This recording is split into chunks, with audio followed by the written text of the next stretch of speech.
IndiGo ವಿಮಾನಗಳ ಹಾರಾಟ ವ್ಯತ್ಯಯ.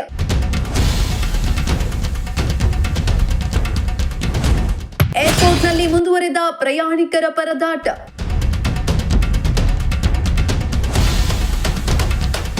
ತಂದೆಯ ಅಸ್ಥಿಯನ್ನ ಹಿಡಿದು ಏರ್ಪೋರ್ಟ್ನಲ್ಲೇ ಕುಳಿತ ಮಗಳು.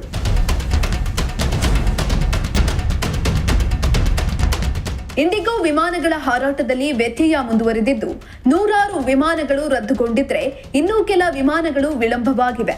ಇದರಿಂದ ಏರ್ಪೋರ್ಟ್ನಲ್ಲಿ ಪ್ರಯಾಣಿಕರ ಪರದಾಟ ಮುಂದುವರೆದಿದ್ದು, ಪ್ರಯಾಣಿಕರ ಆಕ್ರೋಶ ತೀವ್ರಗೊಂಡಿದೆ. ಬೆಂಗಳೂರಿನ ಕೆಂಪೇಗೌಡ ಏರ್ಪೋರ್ಟ್ನಲ್ಲೇ ಇಂದು 102 ಫ್ಲೈಟ್ಗಳು ಕ್ಯಾನ್ಸಲ್ ಆಗಿದ್ರೆ 50 ಡಿಪಾರ್ಚರ್ ಹಾಗೂ 52 ಅರೈವಲ್ ಫ್ಲೈಟ್ಗಳು ಕ್ಯಾನ್ಸಲ್ ಆಗಿವೆ. ಅಲ್ಲದೆ 30ಕ್ಕೂ ಹೆಚ್ಚು ಫ್ಲೈಟ್ಗಳು ವಿಳಂಬಗೊಂಡಿದ್ದು, ಇದರಿಂದ ರೊಚ್ಚಿಗಿದ್ದ ಪ್ರಯಾಣಿಕರು ಇಂಡಿಗೋ ಕೌಂಟರ್ ಬಳಿ ಆಕ್ರೋಶವನ್ನ ಹೊರಹಾಕ್ತಿದ್ದಾರೆ.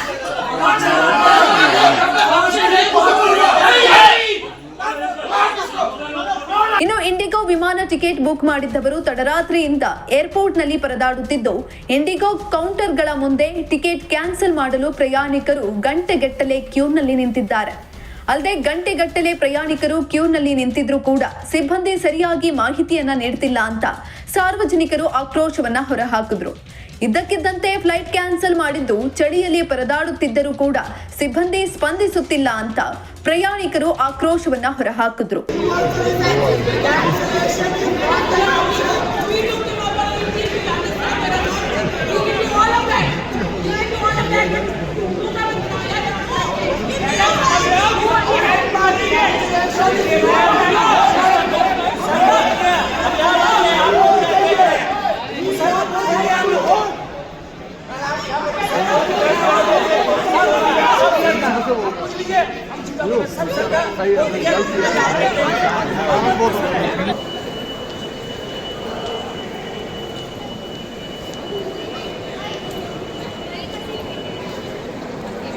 ಇನ್ನು ಹರಿದ್ವಾರದಲ್ಲಿ ಕುಟುಂಬವೊಂದು ಅಸ್ಥಿ ವಿಸರ್ಜನೆಯ ಪೂಜೆಗೆ ತಯಾರು ಮಾಡಿಕೊಂಡಿದ್ದು, ಹರಿದ್ವಾರಕ್ಕೆ ತೆರಳಲು ಕೆಂಪೇಗೌಡ ಏರ್ಪೋರ್ಟ್ಗೆ ಆಗಮಿಸಿದ್ರು. ಆದರೆ ಕೊನೆ ಕ್ಷಣದಲ್ಲಿ ಇಂಡಿಗೋ ಫ್ಲೈಟ್ ಕ್ಯಾನ್ಸಲ್ ಆಗಿದ್ದು, ಇಡೀ ಕುಟುಂಬ ಆಘಾತಕ್ಕೆ ಒಳಗಾಗಿದೆ. ಹರಿದ್ವಾರದಲ್ಲಿ ಅಸ್ಥಿ ವಿಸರ್ಜನೆಗೆ ಎಲ್ಲಾ ಸಿದ್ಧತೆ ಮಾಡಿಕೊಳ್ಳಲಾಗಿತ್ತು. ಹೀಗಾಗಿ ಇಂದು ಬೆಳಗ್ಗೆ 11:45ಕ್ಕೆ ನಿಗದಿಯಾಗಿದ್ದ ಇಂಡಿಗೋ ಫ್ಲೈಟ್ನಲ್ಲಿ ಹರಿದ್ವಾರಕ್ಕೆ ತೆರಳಬೇಕಿತ್ತು. ಆದರೆ ಅರ್ಧ ದಾರಿಗೆ ಬಂದ ಮೇಲೆ ಟಿಕೆಟ್ ಕ್ಯಾನ್ಸಲ್ ಅಂತ ಮೆಸೇಜ್ ಬಂದಿದ್ದು, ತಂದೆಯ ಅಸ್ಥಿಯನ್ನ ಹಿಡಿದು ದುಃಖದಲ್ಲಿ ಮಗಳು ಏರ್ಪೋರ್ಟ್ನಲ್ಲಿ ಕುಳಿತಿರೋ ಪ್ರಸಂಗವು ಬೆಳಕಿಗೆ ಬಂದಿತ್ತು.